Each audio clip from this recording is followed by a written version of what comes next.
बिश्वनाथ जिल्ला खौसेथि बर' सुबुं आफादनि जितु बोसोरारि जथुम्मा नोंथांमोननि जितु दिनैनि सावरायनाय गुबै थांखिया मामोन?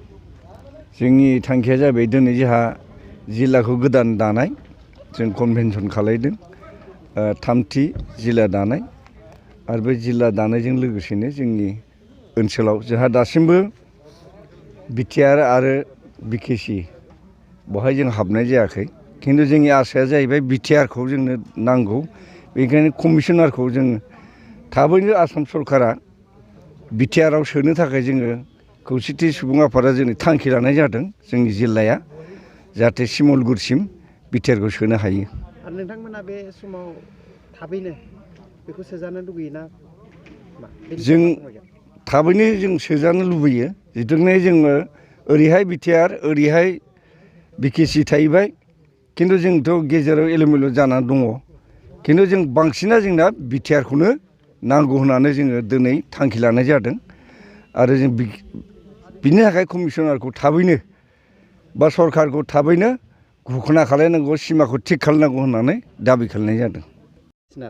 सनितपुर जिल्ला खौसेथि बर' सुबुं आफादा दिनै बोसोरारि जथुम्मा लादोंमोन, बेयाव जितु नोंथाङा मानि थाखाय फैदों? जे बिश्वनाथ जिल्लानि साहा सानजा नैबे अरुणाचलनि जानाखि दिखुराय आरो आसामनि दिखुराय दैनि जानाखि स्लुइस गेटनि खाथियाव मोनसे बर' गुदि फरायसालि गुदि फरायसालि 600सा गेट एलपि स्कुल बर' मिडियाम, बेवहाय खौसेथि बर' सुबुं आफादनि जाने थामथि बोसोरसालिया जथुम्मा बिश्वनाथ डिस्ट्रिक्टनि जागासिनो दं। बे जाबाय थानायनि जाने गेवलां मेल, बे गेवलां मेलाव जोंनि बर' कसारि वेलफेयार अट'नमास काउन्सिलनिफ्राय जोंनि मानगोनां चिफखौ लिंहरदोंमोन। बिथाङा मोनसे उसुबिदानि फैनो हायाखिसै। बिथाङा आंखौ दैथायहरनायलाय आङो बेवहाय बे गेवलां मिथिङाव बाहागो लादों। दिनै बेवहाय बिश्वनाथ जिल्ला डिस्ट्रिक्ट कमिटि खौसेथि बर' सुबुं आफादनि जायनाखि नाजानायाव बेनि जानाय आनसलिक कमिटिफोरनि जिल्लानि हेफाजाबाव मोजां मोनसे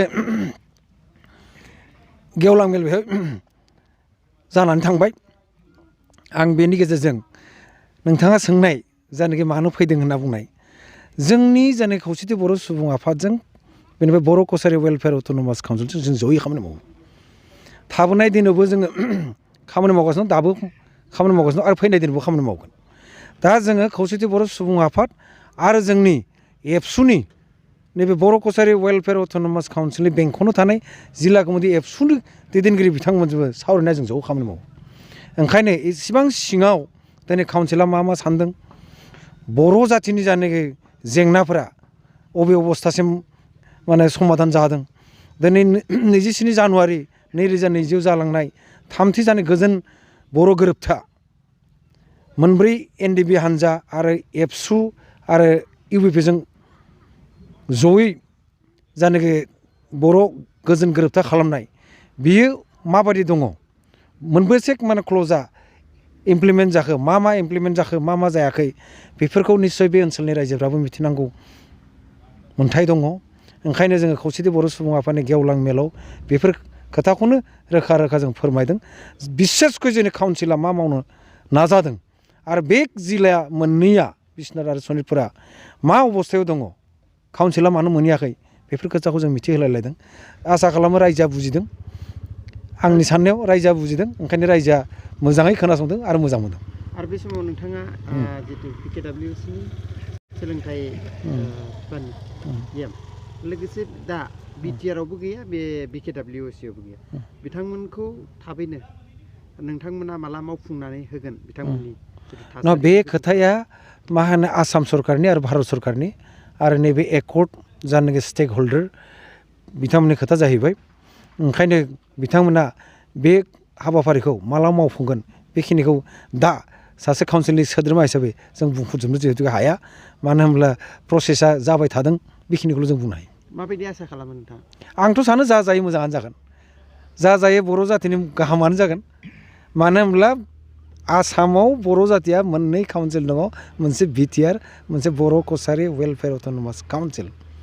गतिके बे मोननै काउन्सिलाव बर' रायजोफोरा मोननायनि उनाव बे मोननै काउन्सिलखौ बर' जातिनि जोंनि राव हारिमु जोंनि सोलोंथाइ बिथिङाव जोंनि जानाखि जौगानाय बिथिङाव माने जानाखि ससिय' जानाखि इक'नमिक जानाखि प्रब्लेम्सफोर जोंनि जानाखि सोलोंथाइनि प्रब्लेम्सफोर जेंनाफोर बेखिनिखौ बे मोननै काउन्सिलनि गेजेरजों निस्सय फोसाबना लानो हागोन इतिमध्य जोङो माने बर'खौ सरकार आसामनि मोनसे एस'सियेट अफिसियेल लेंगुवेज हिसाबै जों मोननो हाबाय सेपारेट डाइरेक्टरा घोषणा जाबाय दा सेपारेट डाइरेक्टरजों जोङो बर' कसारि वेलफेयार अट'नमास काउन्सिला मोजाङै खामानि मावगासिनो दङ आरो जोंनि काउन्सिला जोङो बर' साहित्य सभाजों दुलाराय बर' फरायसा आफादजों दुलाराय बर' आइजो अनसाय आफादजों दुलाराय बर' प्राइमारि टिचार एस'सियेसनजों जों सावरायलायनानै जों जयै खामानि मावगासिनो दं ओंखायनो बर'फोरा जे मोननै काउन्सिल मोननो हाबाय बियो दिनैनि दिनाव आं सानो सा सानजा भारत आसामावल' नङा सा सानजा भारत आरो भारतआव